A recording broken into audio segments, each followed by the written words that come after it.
Hey, Pod Nuttings. Welcome to The Makers, episode 24. My name is DoorToDoorGeek, owner operator here at podnuts.com.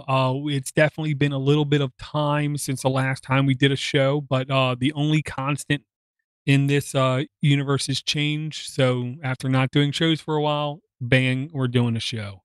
Tonight we're joined by a bunch of people. First off, we are joined by uh, Brett, how's everything going, man? What have you built, broken, or learned?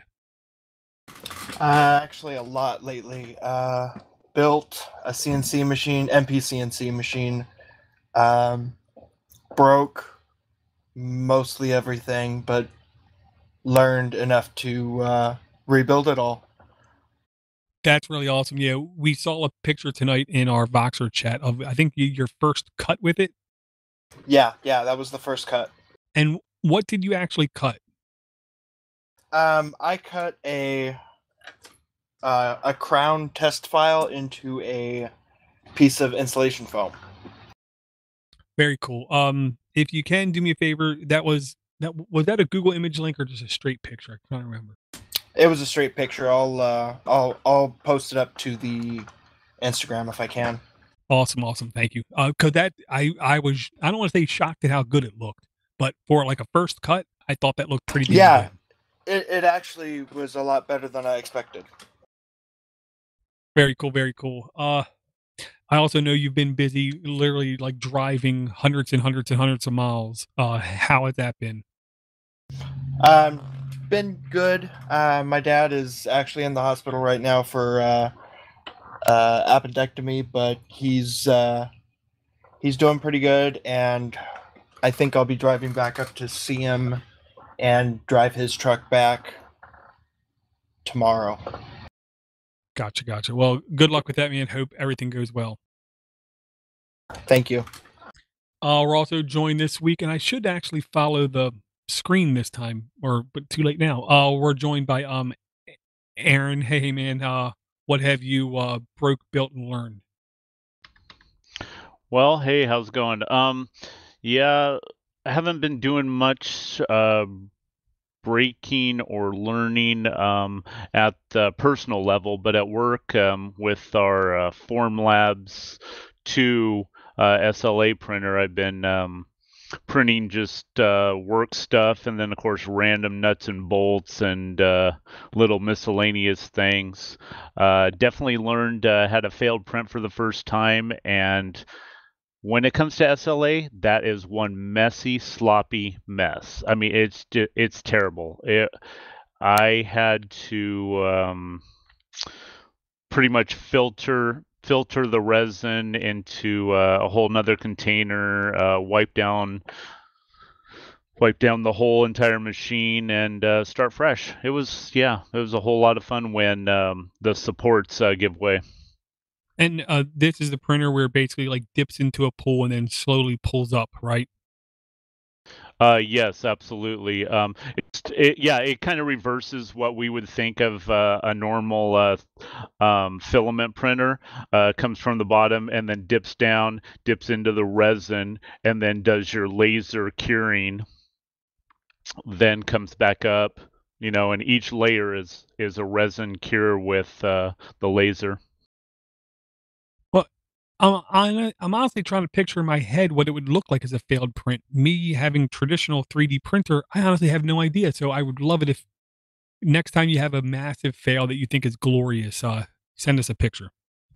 Yeah, for sure. So, I mean, this right here, you can see this is how the supports is. So think of this, the top part here is your um build plate, so it's stuck to here and then it keeps dipping down, into the resin like that. So imagine this broke off and off to the side and, cluster.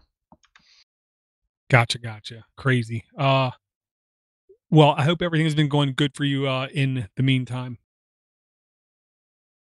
Yeah, just hunting and stuff like that, non 3D printing related. But yes, very good. Family's good. Glad everybody's here. Very cool. And I will tell you because you're the closest one there. I am thinking the next conference I'm probably going to be able to go to is Linux Fest Northwest next year, which should be late April. All right. I'll make sure to. Sorry, I'll make sure to put that on my list since that's definitely around my birthday. So. Yeah, and put in for time off at work. We're also joined this evening by Chad. Hey, Chad. There's little doubt in my mind you've done some building, some breaking, and some learning. Well, not so much of the building as of yet. We'll be talking about that in the show here, I guess. But a lot of breaking and fixing, different stuff with letting stuff sit, and you gotta, more cleanup and stuff before you use it. If it sits for months, I didn't do a lot this summer, so just starting to get back into the things now. So, have you been helping your family or something? Well, I got my summer job that do those tree injection stuff in the summer, and that kept me pretty busy. We had a really good year this year, and it was really busy. So. Yeah, and if there's one term I think that still holds true, it's I like money. So yeah, I mean, I can't blame you for doing that kind of stuff. Yeah, you gotta, make the money when you can. Yep. We're also joined this week by James. How's everything going, man? Have you been doing any building, breaking, or learning?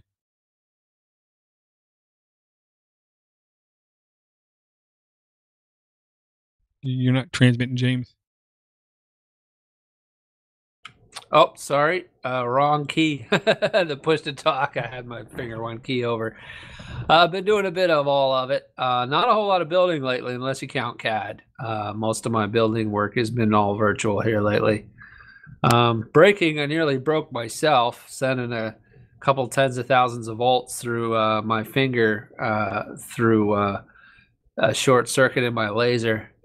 That was fun. Relying on a cheap splice with some high voltage.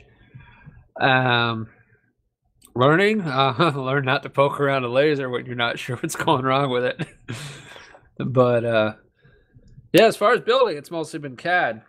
But yeah, I had an interesting adventure with my laser. I was etching some acrylic for a PC build for like a custom logo thing on a PC.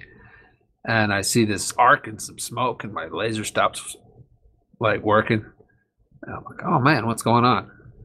Turn everything off, run over to the laser. Everything's fine. Can't find a thing wrong with it. Okay, turn it back on. Everything's fine for a few minutes. Arcs again. Keeps arcing. Turn it off. I figured I blew a capacitor in a power supply or something. Pulled the power supply out. Pulled it all apart and everything. Couldn't find anything wrong with it. Turn it back on, have it again. Swapped out to a different power supply. Happened again, and I got to get this job done. So that I've figured out now that whatever's arcing is nasty looking, but it isn't destroying it. And so everything runs fine for a few minutes. I see a little arc, and I walk over and I move some of the cabling that's in the way of me kind of looking through the vents in the power supply to see if I can see something going on in there. Because by this point, I have no idea what to do. I pulled two power supplies apart. And as soon as I touched the cables, I got a really, really good zap. Those lasers generate some serious voltage, like no joke, they can kill you. And I had a little split in one of my butt splices that put the fear of God in me for the rest of the day. But yeah, as far as building, I fixed it and I got the job done. But yeah, that was scary. Well, I'm just happy that you're not the one to actually break. No, no, fortunately. You do that to yourself a couple times in a day, though, I hear it can stop your heart. Oh, wow. Okay. Yeah, well, then yeah. Let's make sure we keep accurate count. Yeah, my parents were industrial electricians when I was growing up. You get shocked a few times in a day, even if they're not major, and you're done. Gotcha. We're also joined by Jonas. How is everything going, man? Going pretty well. volcanoes calm down and we got clear skies again. Glorious, and I hope tourism is back up and your area is not hurt too much by the lack of tourists for that length of time. No, it's mostly real estate sales. It dipped for a while, but they're coming back up. Gotcha. Well, that's good. What have you been doing in the meantime? Have you been doing any building, breaking, or learning? Oh, yeah, I built a few things. Let's see, what did I break? Oh, I don't remember if I talked about this or not, but my Let's Split keyboard, I killed the USB port on that, so I got to put a new couple of boards in there to connect it back up again, so I'm back to my old keyboard. I built a couple of large prints on the CR10 and back to making trees for the holidays if you've been watching the Voxer chat. And then relearning some more stuff about TPU, so that's always fun. I have, I want to say 2 or 3 smaller rolls of TPU still that I literally, Jonas, I haven't even cracked open yet. Because I still have at least like 3 rolls of PLA I haven't even cracked open yet. I at one point in time I want to say bought 6 or 7 rolls in like 2 months. So I have plenty of filament left. So I just keep printing stuff. So I mean, busy is good is what I'm going to say. First and foremost, the keyboard thing. If people haven't listened to the previous episodes, I definitely encourage you to go through at least the notes of previous episodes and see the pictures from the keyboard that basically he custom made. The boards were super cheap, and you basically just fill in the rest with either stuff you made or piece it out, and you can have a truly custom keyboard, which I think was pretty freaking awesome. Yeah, it's a good little project combining a little bit of soldering and a lot of 3D printing, and you can either buy keycaps or print your own. Yeah, and it was affordable. Not cheap, but definitely affordable. Yeah, it was like $11 for the board set. You know, the key switches themselves are probably the most expensive part because you can spend $1 a key if you want, and if you're buying 40 keys, that's $40. Exactly. Yes. Very, very true. We're also joined this week by Liam down there in the look. I respect Texas. I never gonna live there. Way too many bugs. But how's everything going, man? Have you been doing any building, breaking, or learning? I've been doing a little bit of all. I guess the newest thing I've built is the Minecraft jack-o'-lantern. I saw one on TheMakerz recently and printed out, and I just didn't like that it was all one piece and you had to use a bunch of supports if you wanted it to print out proper. So I just took a screen grab from Minecraft and redid it myself, where it would multiple pieces that you assemble with minimal supports, and that was kind of a nice project to put together. As far as breaking, broke my kid, gave him stitches last weekend. Good eventful weekend. Wait. The best part was you took him to the hospital. When the doctors asked him what happened, what did your son say? Oh God, he said it so many times too. My dad threw a baseball at me. Nice. My poor wife's having a come apart too because she's a social worker and everything is CPS all the time, So she must have told him 100 times, no, threw it to you, not at you. So yeah, so that was fun. He took it in good in stride. And then as far as learning, lots of little things here and there. Probably the best thing recently has been getting my FT5 up to Marlin 1.9 and getting Linear Advanced set up. What's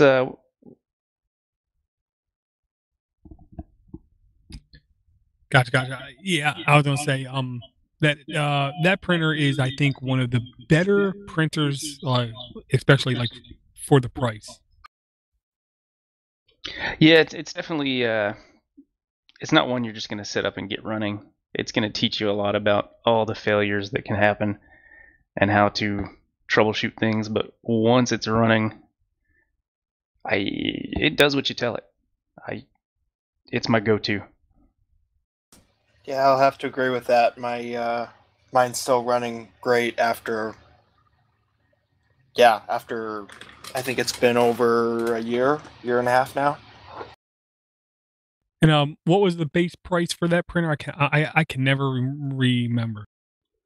They've got it listed at right at $5, so $499.99, but they've got a persistent discount of 11%, I think, which there's some Facebook code from the group they're in, and so I was able to get mine delivered for $485.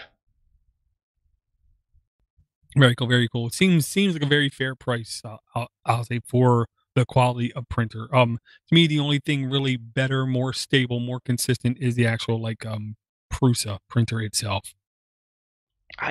Having had hands on with one of those, that thing is just, that it's the difference between a kit car and just outright buying a Lexus. I mean, sure, they can both run the same and give you the same enjoyment, but you're probably not going to learn as much putting together the Prusa because it's just going to work. You're not going to have all the problems to learn from. Well, I mean, yes. That's what I'm getting next, I think. Well, after the Form 2, it looks like I might be getting. But yeah, that's what I want for a filament printer is the Prusa. Well, yeah, and I'll say the best thing to me about the Prusa is, yes, you will not learn as much, but you won't need to know as much because it is a Prusa. Yeah, I would definitely say, besides something like maybe an Ultimaker or even maybe a Tazbot, that's the least expensive printer you're going to get that you're just going to take it out of the box, put a card in, and start printing. And they've got really, really good getting started and troubleshooting guide that comes with it printed, and of course online that stays updated. For minimal effort, you can have something printing proper right away. Gotcha. Yeah, that's very cool. For me, building, breaking, and learning, first off, I ain't learned nothing because I ain't got time for that. I did do some building. Not even sure I did any breaking. I had remarkably few failed prints for the number of prints that I've done on my the CR10 printer, even with the filament sitting in the roll exposed in the garage for 3 months straight. And I just go power pack up and start printing, and I'm surprised at how well stuff printed. I kind of went vase crazy. I will say the first vase I printed, I honestly think I forgot to go in and put it on Spirograph mode or Spyro whatever mode, and it technically printed. It just didn't print right, is what I'll say. This print, we see like some wavy lines in it, and you guys said that's basically because of the fan on the head part, which I can turn that off. But honestly, I ain't gonna lie, I kind of like the waves in at least this vase. It's actually kind of cool. The color green I think is okay, great, not perfect. That one I thought turned out pretty good. And all these are on the Instagram feed. This one I don't even know how to put it. This one is like polygonal triangle vase. I love using Zealtech silver. The sheen, the glimmer, the shine that it comes off of this one. I just think this one was friggin' elegant. Is the only way I can put it. The finish on that looks great. Yeah, I did print 3 other prints. 2 of them were a square that came up and twisted. I took a bunch of these to work. I set them by the entryway on our floor, and within 10 minutes, half of them were instantly gone. The green one sat around. I didn't bring this one to work though. I literally printed this one normal size. This was, I think, called Twist Face. This was on Instagram as well. But I literally maxed it out on the CR10. I want to see how big I can print, and I just hit print, and it literally took, I want to say, 3 days for this thing to print. I honestly can't remember how long it took, but it's a gigantic, almost retardo looking vase. You can park your car on that thing. Have you tried setting some filament in there? You could, I mean, obviously it'd fit in the lines there because that's what that was originally designed for. The slits, so you could have 2 colors. It wouldn't shock me it's actually too big. Well, no, I'm sure it's too big. But, I mean, if it looked good, you could still glue it in place. True.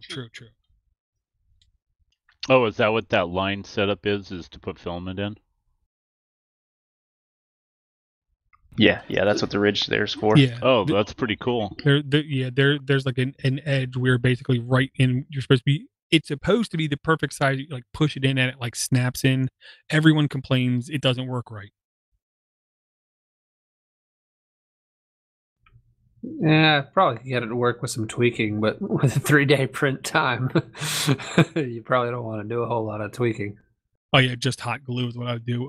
So I went vase crazy, printing all kinds of vases that I could print. I will say again, I just had the fun just finding, searching, downloading, and just printing. Yegi has been my main source for finding stuff, but Colts 3D, I will say on Google Plus is still really good stuff. I keep seeing all the time.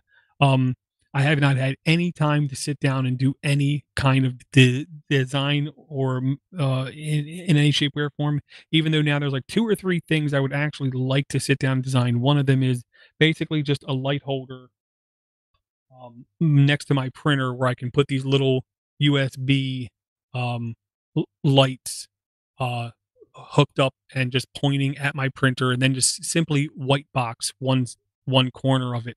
And I honestly think these would work great, but I don't have the time. I'd much rather have a Logitech quick cam mount. All the mounts on Thingiverse and Yegi for this mic are actually horrible, which I'm shocked considering this webcam is like one of the most popular webcams ever made. So I haven't had any time to do any of that, but it's in my mind. I keep thinking I want to do it.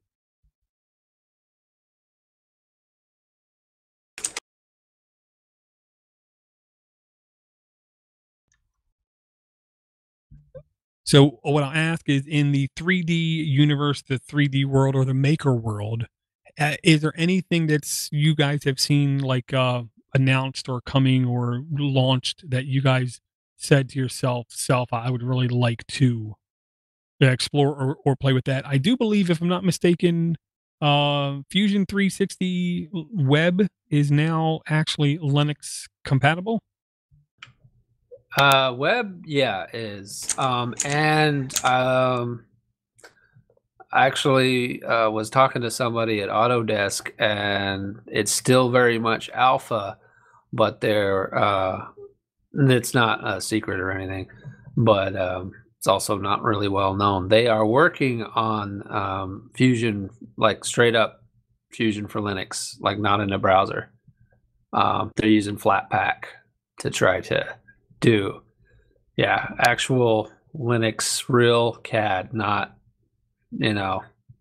like, I love Linux and I love CAD, but I gotta say all the Linux solutions for CAD have all been kind of not quite there. But yeah, they're working on one that's going to operate exactly like it does in Windows and on the Mac, and they've put quite a bit into it. But yeah, the browser ones work from the start. The problem with that one, it's still very much in preview. There's still a lot of missing features. You can do some very basic stuff with it, but you're constantly going to run into things that are missing. It's still a work in progress. But I think if you're using Fusion and you check the little preview box in your preferences, you can get access to the web interface for it. Gotcha. Well, I will say, getting a little Linux hardcore super quick. If they want to do a Linux client today, 2018, it actually, their choices are good, because if they support either App Image, Snap, or Flatpak, they'll be able to support over a third of all the Linux installs without extra work or extra configuration. So I really hope they will come out with one, because they're the kind of company I have very mixed feelings about from the past. But if they put in the effort, if they put in the time, if they put in the resources, if they put in the money to make a genuine Linux client available, I'll at least give them some money. Well, yeah, you don't even need to. If you're making under $100,000 a year with it, they don't make you pay. So it's free at the non-business level. But flat. I'm pretty sure they're focusing 100% on doing it in Flatpak. So That's fine.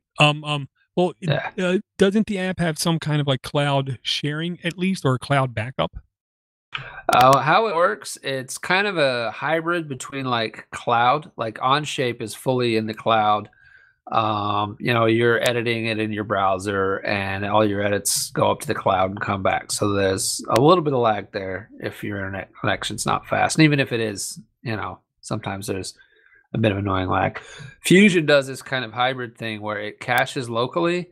So you're editing a local cache, and every 5 minutes it like saves a local recovery and does a little bit of a sync. It backs up like a recovery in the cloud, but it doesn't actually upload like your final version to the cloud until you save. So it syncs to the cloud every save, basically. In the background, there's some other stuff going on to kind of make sure if something crashes or you lose your internet connection, you don't lose too much work. But yeah, it's they call it cloud, but it's actually the client, the file, everything's running locally until you hit save. And then even if you don't have internet connection, it caches it all locally and just waits until it has a connection, and then automatically uploads everything or downloads, whatever. So that's more or less how that works. Now, Fusion in the browser is obviously in the browser, and that is fully 100% in the cloud. And you notice a difference. I don't know if we're anywhere near fully cloud-based CAD being anything other than super aggravating, because that quarter-second lag is infuriating if you do this all day for a living. Well, that sounds almost like they're doing like the Steam type model of cloud stuff, where it literally is silent, doesn't do anything while you're doing what you're doing, only when you don't, because Steam requires processing power to run games, so Fusion requires processing power to do Fusion. So when there's no activities being ran, then do your cloud sync. Yeah, more or less. When you start getting into bigger files and you hit save and you got to wait through that sync, you do feel the pain then. But that's really only for like power users and stuff that are working, with assemblies of hundreds of parts and things. For the average hobbyist, they'll never even realize they're working in the cloud. That's just, you save, you go to your other computer, everything's there. Gotcha. Very cool. So what I'll say first, generally, does anyone have anything they think cool or interesting? So probably the thing that's piqued my interest the most lately has got to be the V2 of the palette from Mosaic. They've got the Palette 2 and Palette 2 Pro, depending on how much support or what you might need for it, and a little higher quality on the more commercial for the Pro. But I mean, even on the most expensive one, they're still coming in at less than the price of the V1, and it seems much more refined. I definitely super tempted. It'd be a nice way to get into multi-material, and the fact that it's not locked into one machine like the Prusa. Their V2 multi-material looks nice as well, but it's locked into their machine. So this you can just throw on the side of any machine. And then I also kind of like the idea of being able to hook up just near empty spools to it and just running them out, because you can tell it to just randomize the filaments, or to just sequentially, when this one runs out, this is the failover. I think we're going to see more cool stuff there.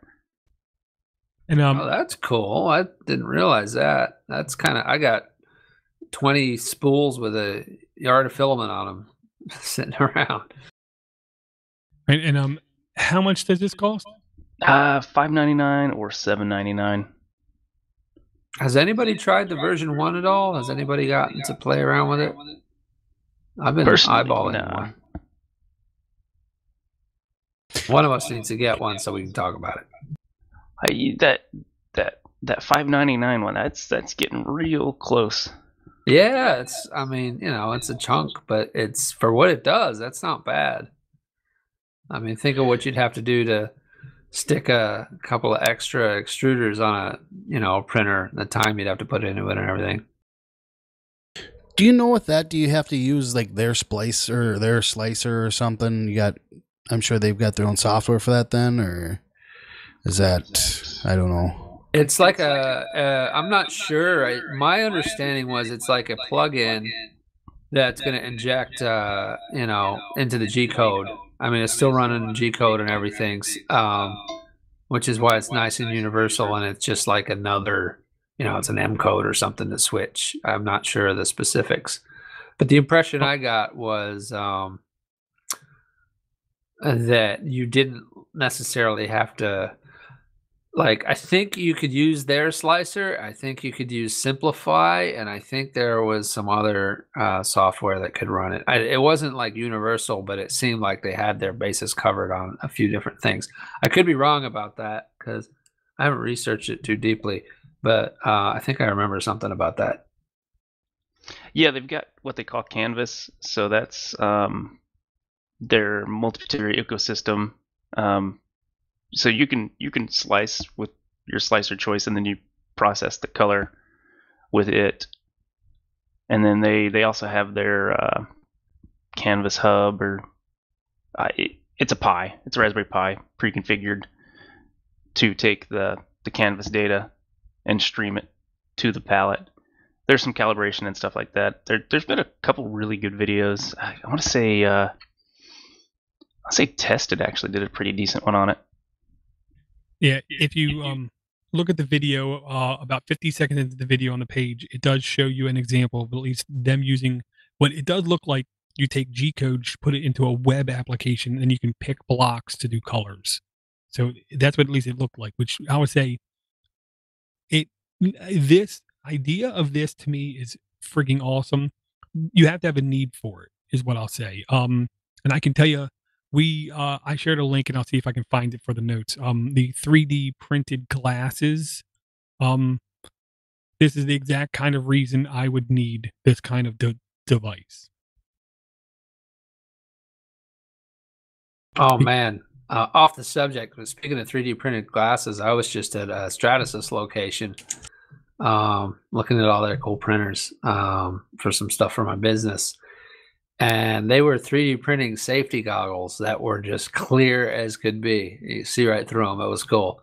Like, they come out of the printer and, they got a slight cloudiness because even though they're really high resolution, there's still tiny little lines in there.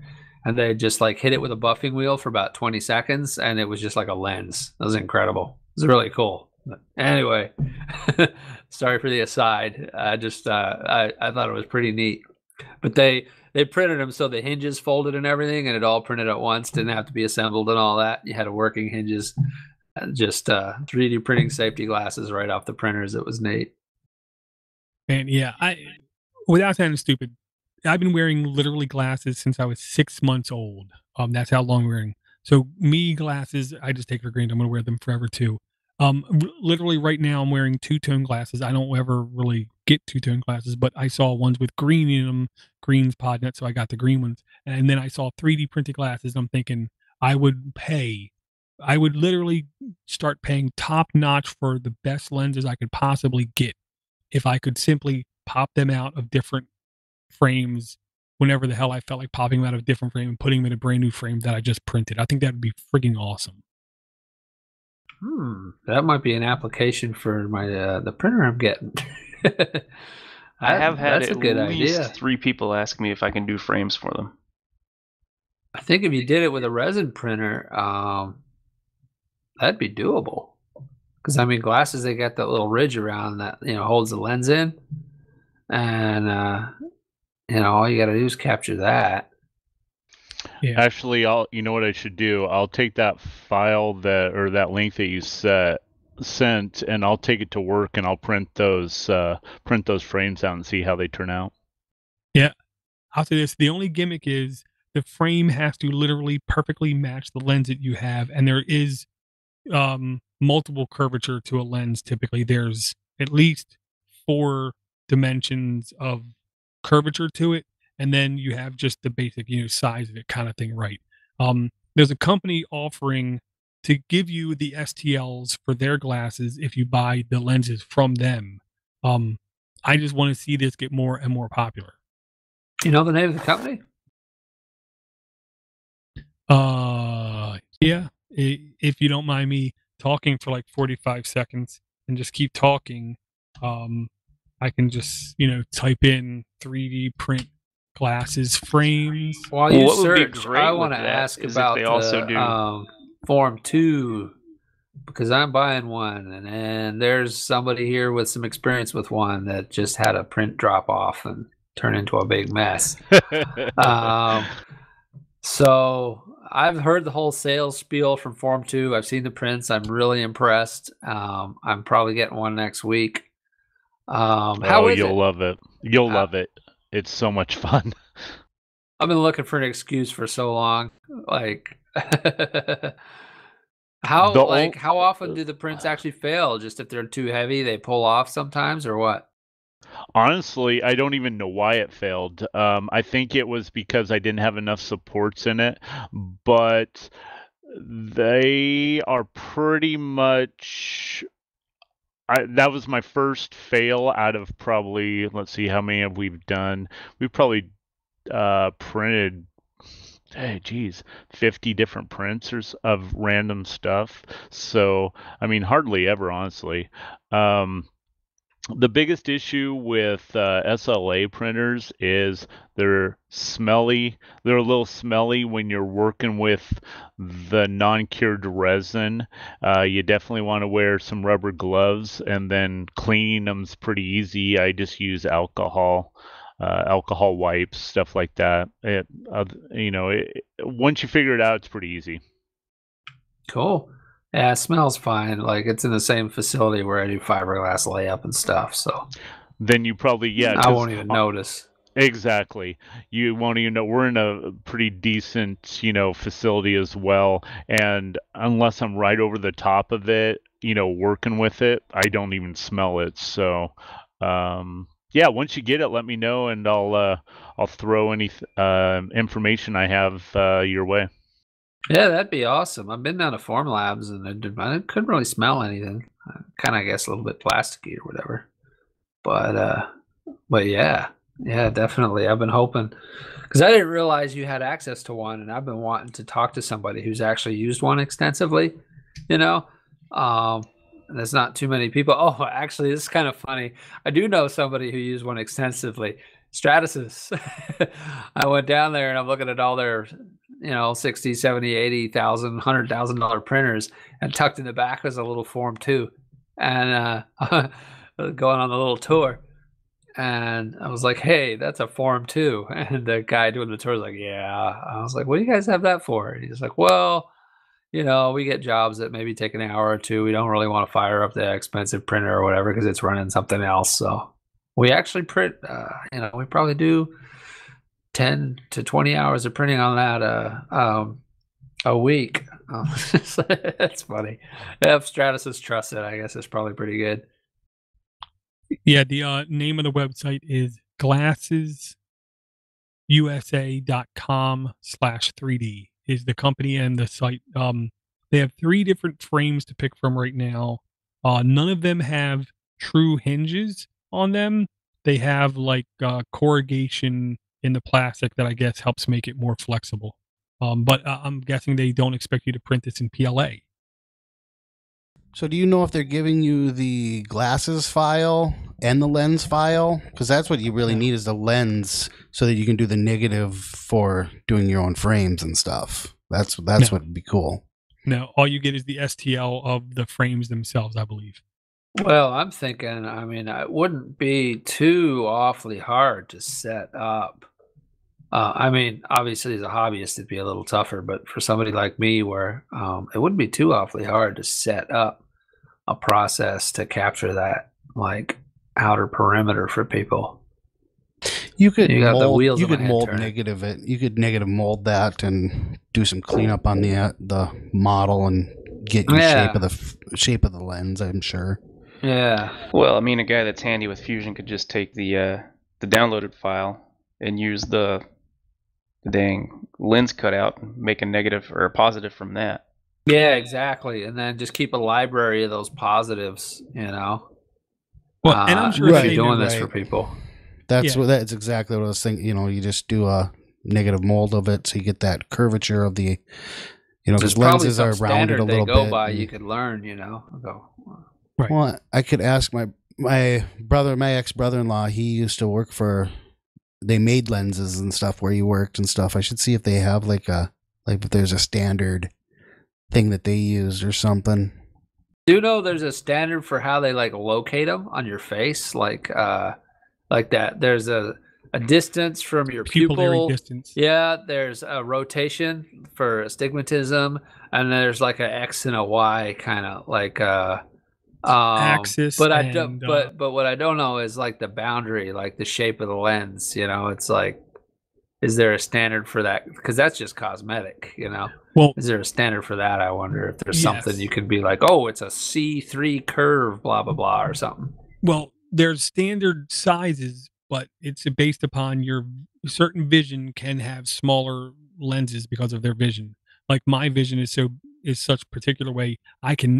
My lenses have to be quite tall in order to fit my Yeah, frame. same here. I'm sure it's at least somewhat standardized up, but also here on the website, if you scroll down, if you're really quick, you can make some money, I guess, because they're offering $300 if you can design the best frames for them. So I guess they do intend at least some customizations to be done. I might have to try this.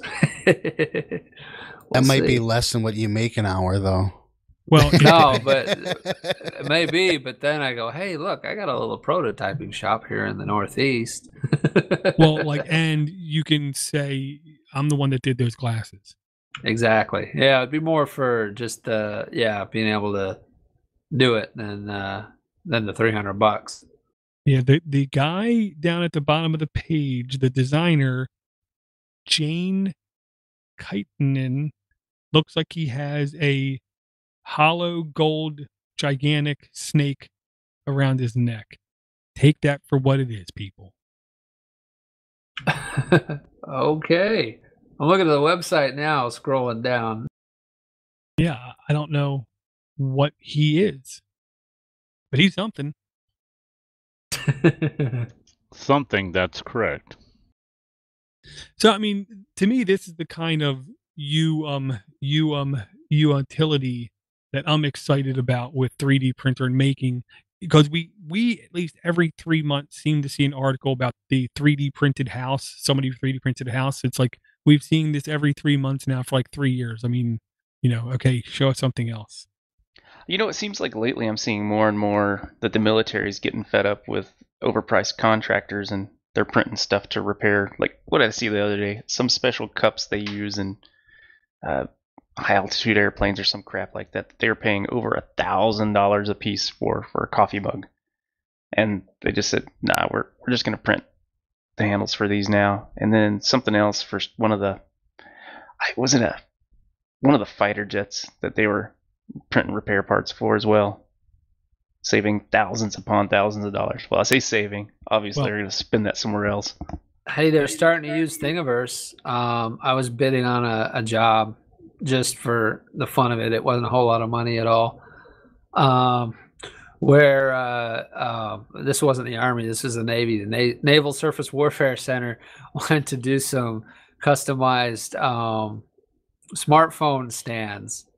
I guess they probably wanted to give them away at like a decon conference or something like that with their logo on them and stuff.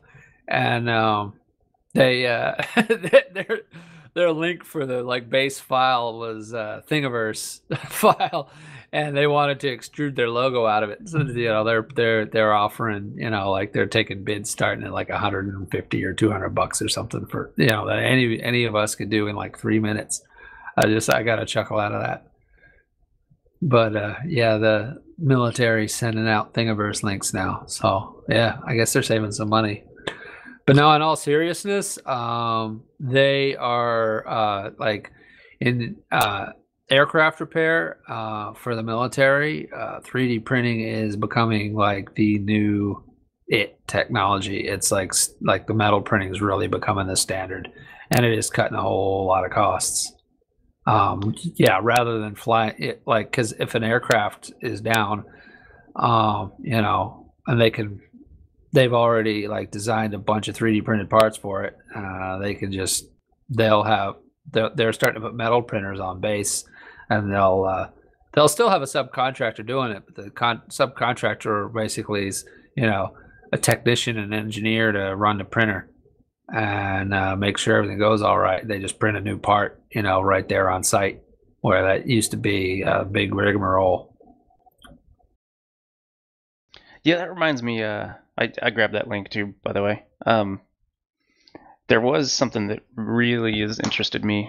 I don't remember what company it was, but we do now have access to mostly affordable glass fill nylon for printing, and I think that's where things are really going to start to change from a real usable part. I mean, PLA's okay, ABS is all right, nylon's good, but yeah, glass filled nylon, everything's made out of, like all those plastic pieces in your cars and stuff, like all your like plastic cup holders and random, like anything that you see that's like a black plastic in Walmart is generally PA 66 30% glass nylon. Yeah, I didn't know that. I thought that was more ABS. There's a ton of ABS out there too. ABS tends to be more the cheaper stuff. Yeah, ABS. The Harbor Freight stuff. Harbor Freight. Exactly. Okay, yeah. And like cosmetic parts, ABS takes a better finish. So a lot of times the outside cosmetic parts, like say you pull apart just about anything, and you know you'll see like the colored plastic bits on the outside, and then black bits on the inside that have kind of a swirly, slight texture to them. If you turn them into to the light a certain way, that's all PA 66 nylon. And that's like the most used workhorse plastic for structural stuff in industry. Like, yeah, if I could 3D print decent filled nylon, that would be something.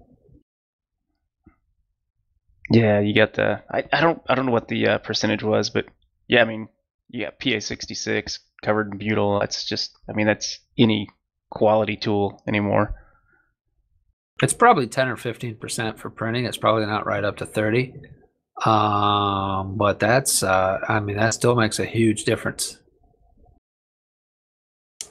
The latest Melt Zone video podcast was talking about that. The guys from E3D and then Tom Sandlander were talking about materials, and apparently the thing that's slowing people down on the glass-filled nylon is the glass fibers are a little bit too large for standard 0.4 type nozzles. You got to get kind of a big nozzle and a lot of heat to get that to work properly. And the manufacturing just doesn't produce enough, or they don't produce the smaller glass fiber nylon that would make 3D printing more easy. Oh, that's good to know. Yeah. For stuff like that, and the larger nozzle size isn't, you know, if you're worried about strength more than aesthetics, like, you know, it probably wouldn't matter a whole lot. But yeah, that's good to know. I think the thing was the amount of glass they were putting in the nylon had to be limited because the size of the glass was. Yeah, that makes sense. I'm guessing it's probably not over 15%, because 30% is very, very hard on you know, injection molding. It increases the tonnage significantly, and so you do see for cheaper goods a lot of 10 to 15%, but it still makes a huge difference to the properties. And that stuff's never going to look great anyway. It's just that, you know, it's going to have a texture to it. So, and I guess you'd wind up going through a lot of nozzles because it's abrasive as it can be. But yeah, that kind of makes sense. I bet they, like the Markforged stuff's all, like their carbon filled stuff's all at like 10 to 15% carbon, if I remember correctly. Yeah, that was another thing they were talking about, is the carbon, because the carbon is already made with a super fine fiber. It makes it almost perfect for 3D printing, except for it doesn't really make anything that much stronger.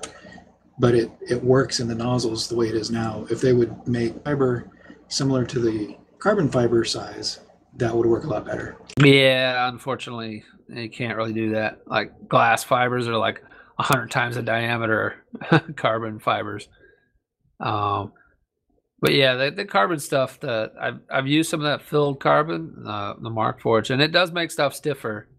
It does make a difference. I don't know how much stronger it would do in tensile strength because it's very short fibers, but you can feel the difference in the stiffness. If you're using their continuous fiber, man, it's crazy how like I 3D printed a ring that was maybe like an eighth of an inch cross section. Like imagine a ring is about 2 inches in diameter, and it was a square cross section. It was about an eighth of an inch square, and you couldn't bend it. Like you couldn't bend it with your fingers. Yeah, I'll say I first on foremost do not like those guys, their podcast because their URL is too damn good. It is themelt.zone. Oh, that's awesome. That is, I hate them so much. They're so successful. It kind of sickens me. I will encourage people if you are anywhere remotely in as a beginner into printing and making, as long as you're not an expert, you should listen to the podcast. I guarantee you they know a hell of a lot more than a hell of a lot of people out there. And they do seem genuinely nice. It literally, their tagline is your friendly 3D printing podcast. They're either going to offer you candy and kidnap you and then do very horrible things to you, or they're really nice guys. I can't tell. I'll have to check them out. If you don't hear from me for a few weeks, I guess you know what happened. Yeah, and we're also going to have a link in the notes to Matter Hackers Nylon G, that they call it. It looks like it's around $64 for a half a kilo, which I'm going to guess is a fair price for it. Probably. Nylon's not as cheap as most other stuff. That is one downside.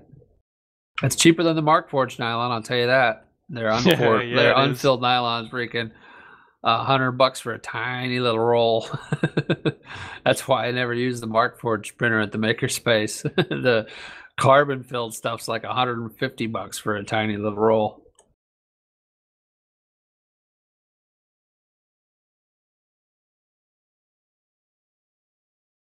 Has anyone here printed glass filled nylon here?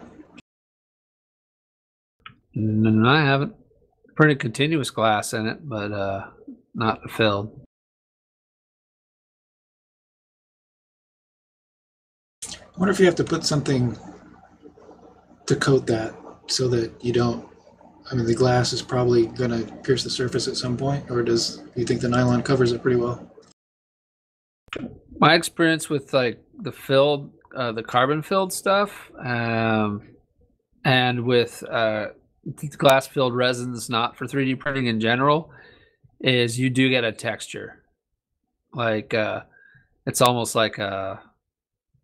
But it's not shards of carbon in your finger. No, it's not going to like stick in your finger. But when you rub it, it's got a little bit of a sandpapery feel to it.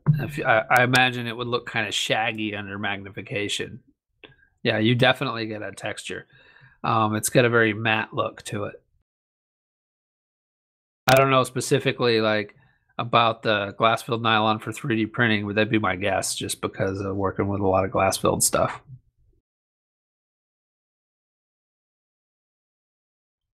I would imagine that across sections where the nozzle's moving, at least, even if you did have some parts that came up, it's gonna kind of iron it, just like and push them down in. Yeah, you're probably right.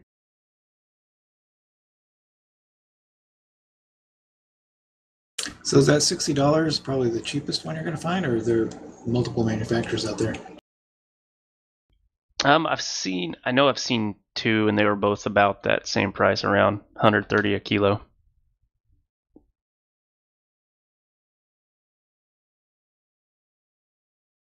Well, they do have a lot of colors.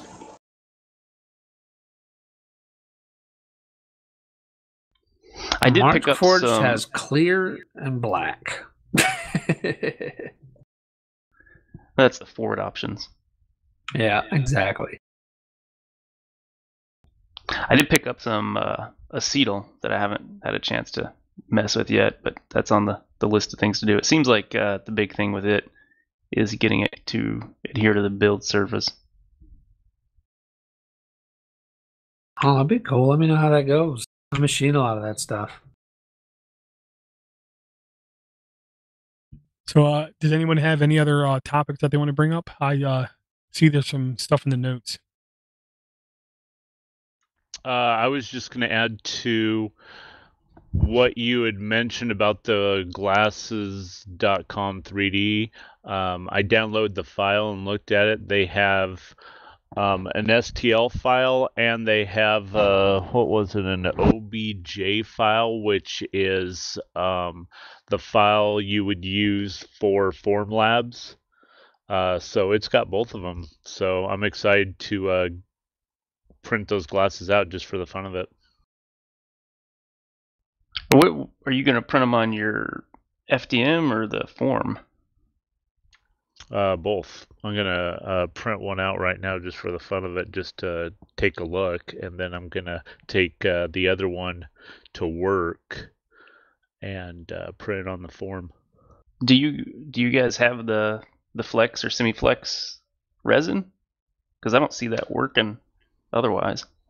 Oh, with the living hinge. Yeah, good point. No, but I can talk the guy into buying some flexible filament. There you go. Yeah, we need to order this. We really do. I'm getting some flexible filament with the one I'm getting, and some toughened resin too. Like they come out with some new extra tough resin here. They said in the last few weeks. I'm gonna try out. Oh, right on. We do have the tough resin, and then we just have the regular clear resin, and then we just got a few weeks ago the portable cleaner and UV setup, but I haven't got a chance to set it up yet because we trying to find a place to put it. So where it's timed for your agitating of your alcohol bath, and then it transfers into your UV rotation. It wouldn't be too hard to design a hinge for that. Seems like they would have just taken a little extra time to make like a little pop together hinge. Maybe that's too weak or something. Yeah, easy now. We don't want to waste too much time on these. We just want to try to get them out there and sell them. True.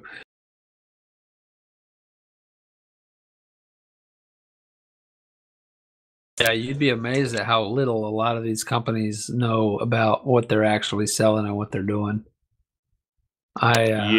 You deal with a company and you ask for CAD data to work on some product for them, and they send you some STL they don't even know how to open.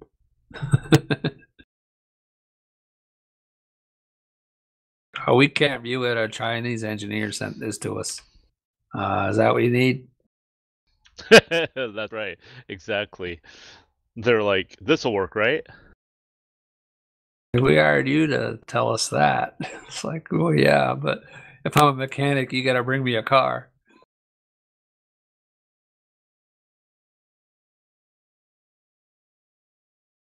Yeah, I bet that's that alone, just getting started with companies like that, you're just frustrated. Yeah, you kind of get used to it after a while. I literally have gotten had GM, you think they could build some cars, you think they'd be pretty professional, asked them for CAD data, and they sent me screenshots of parts in Excel. No joke. No way. No measurements or anything except like 400 millimeters long. Yeah, like no joke. And they're like, "Oh, what could you do to make that?" And it's like, well, I could stick it on a photocopier if you like.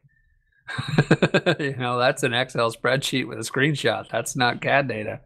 I have literally had that happen at least a dozen times with car manufacturers and stuff like that. They don't even know, what they've got.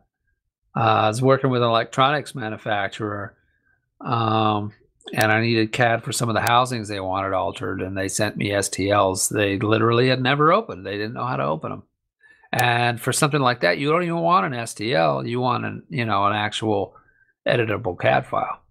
Otherwise, it's 3 or 4 times the work. Well, that's what the Chinese engineer sent us.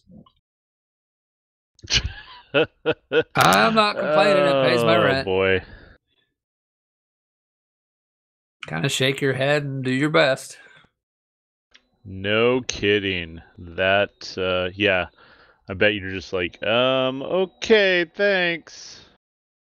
Yeah, you're gonna have to do a CAD series for us here sometime. Yeah, actually, I was thinking of doing like a YouTube series on retopology if I ever have the time. Like, editing STLs, like kind of going back and forth between STLs and usable CAD and stuff. Because like the biggest thing, like as great as Thingiverse is and stuff, like it is, if you get something on there and you want to alter it, the average like maker is kind of up a creek. It's like, how are you gonna edit that STL file?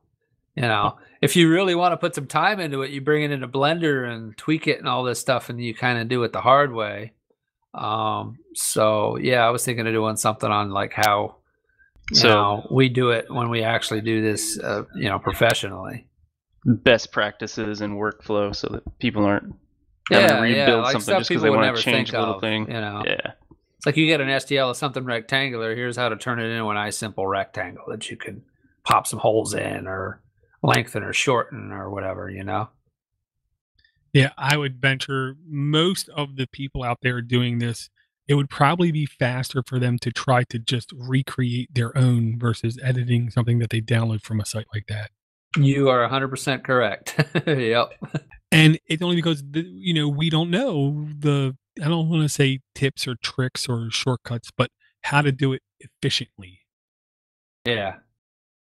Well, most people have no idea, like that there are even really like two sort of basic ways of CAD modeling. Like if you get into 3D printing, unless you look for it, you never really learn about like parametric modeling or anything like that. You only ever see STLs and occasionally OBJs. It's like you wouldn't know what to do with an IGES file if you had one drop in your lap. And you can make changes to that in 5 minutes as opposed to like the things you could do in like a more editable CAD formats. It's like the difference between 5 minutes and 5 hours of work, like literally. Gotcha. Well, we've not talked for a while and it's been an hour. What I'm going to ask really quick is, does anyone have anything on the horizon, anything that they are going to try to do, anything that they would like to do, that they would like to at least say publicly, thus giving them more incentive to actually do it?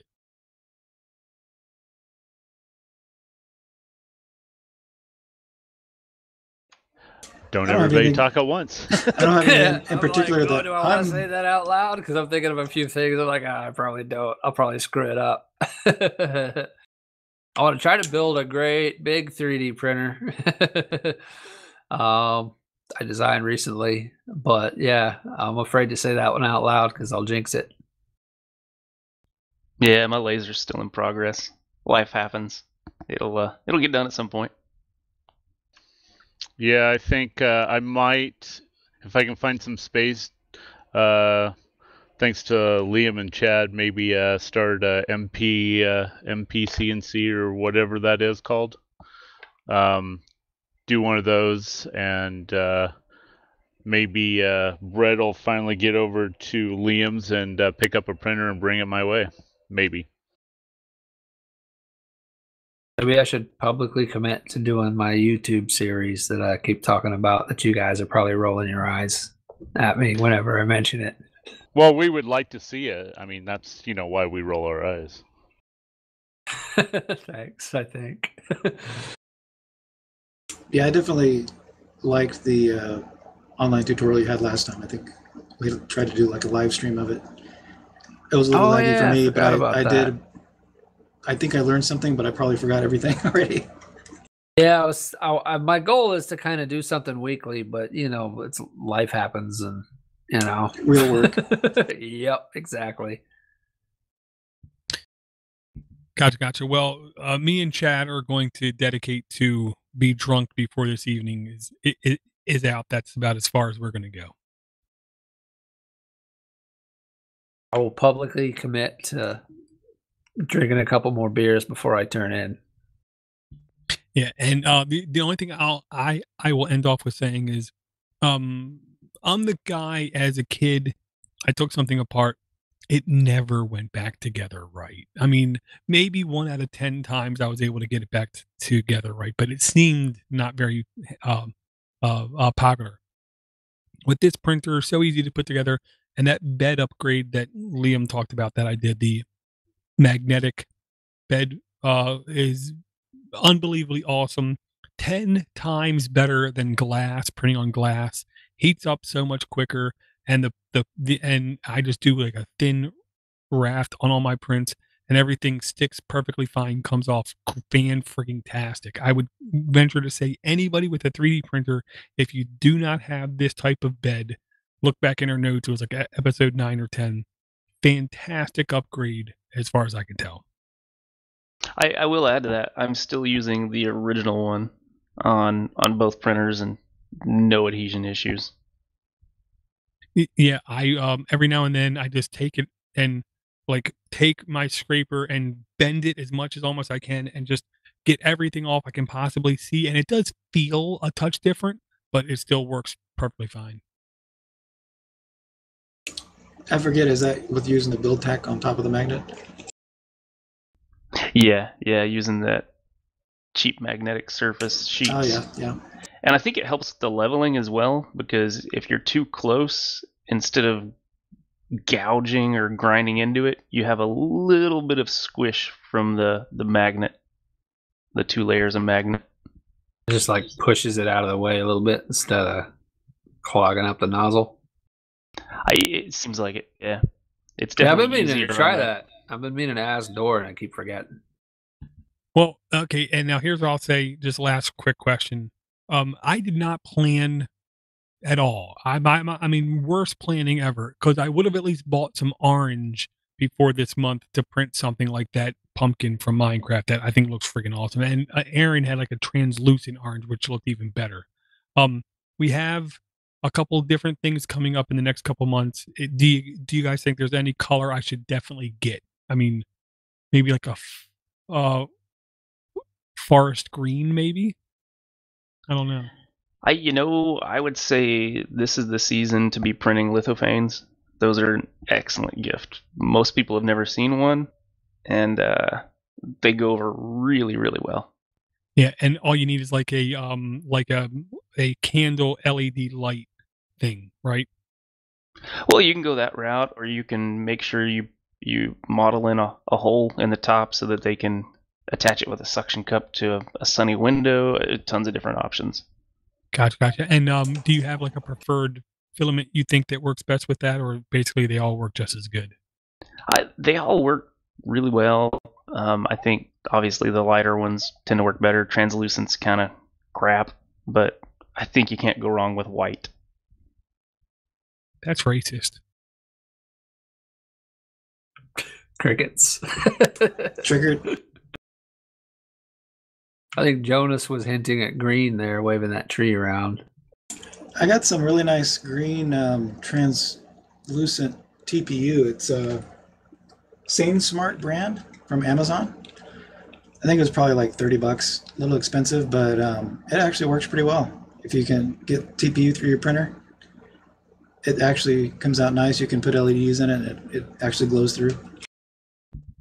Very cool. And I will make sure to have a link in the notes to do the lithophane. The one I at least found right away is 3dp.rocks/lithophane. It will allow you to do flat, inverted curve, out curve, solid, cylinder, rectangular, pillow, dome on top, dome on side, or heart shaped. What sure, whatever. Okay.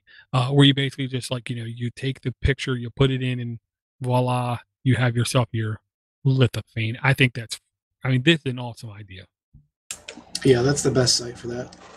Yeah, it's super simple to use, very easy to understand. Yeah. Very cool, very cool. Well, I'll first and foremost say thank you guys for everything, for a lot of things. I thank you for your patience. Thank you, without saying dumb, for your friendship kind of thing. And thank you guys for your support, period. Without you guys in particular kind of thing, podcasting would not be close to as fun. So thank you guys. And we'll definitely try to hook up next week. I will say the video is actually much more improved. If you guys want, we have a YouTube channel. This is the only thing that I stream to it, so you can subscribe, hit the bell, as the retards say on YouTube. Yeah, I said the word retards. Send your hate mail to steve@smdcomputers.com.